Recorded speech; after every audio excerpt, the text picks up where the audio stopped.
Bienvenue sur ma première vidéo sur l'histoire des héros des films.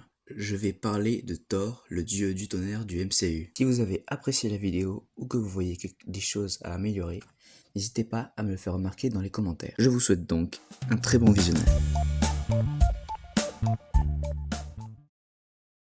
Tout débute en août 1962 quand Stan Lee sort Journey into Mystery, un comics qui reprend la mythologie nordique dont Thor, le fils d'Odin.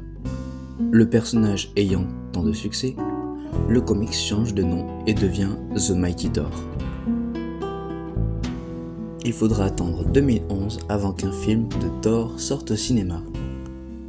Une réalisation de Kenneth Branagh et une production de Kevin Feige, Marvel sort 150 millions de sa poche après le carton de Iron Man 1 et 2.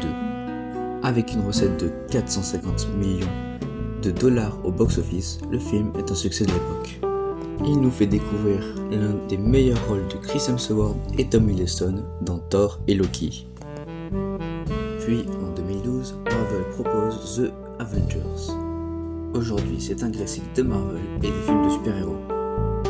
Thor y apparaît pour ramener son frère Loki dans le royaume, Asgard. Joss Whedon réalise ce film avec pour but de le rendre épique et sombre en même temps. Par la suite, en 2013, sort Thor, le monde des ténèbres. Une réalisation de Alan Tyler qui suit le dernier film Marvel lorsque Thor et Loki retournent à Asgard. Mais ces derniers se font attaquer par des elfes des ténèbres pour récupérer une substance rouge qui se trouve dans la copine de Thor, Jane Foster.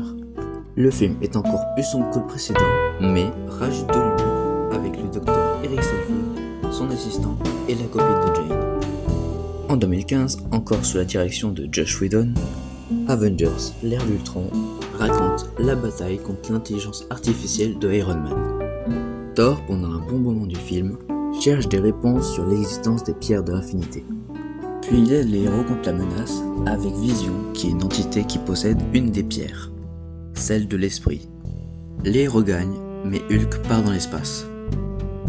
En 2015, Taika Waititi nous fait profiter du meilleur film de Thor, Thor Ragnarok. Un film qui met en avant ses côtés épiques et son humour, au contraire des autres films. Dans ce film, Thor est rabaissé de plus en plus alors que sa sœur, Hela, veut s'emparer d'Asgard. C'est aussi dans ce film que Thor devient le plus puissant. Le film a rapporté plus de 850 millions de dollars au box-office. Je vous laisse le découvrir, si vous ne l'avez jamais vu. Thor apparaît aussi dans Avengers Infinity War et Avengers Endgame. Enfin, le quatrième opus du héros, Thor Love and Thunder, est lui aussi réalisé par Taika Waititi, mais perd son côté humoristique et revient sur un film sombre.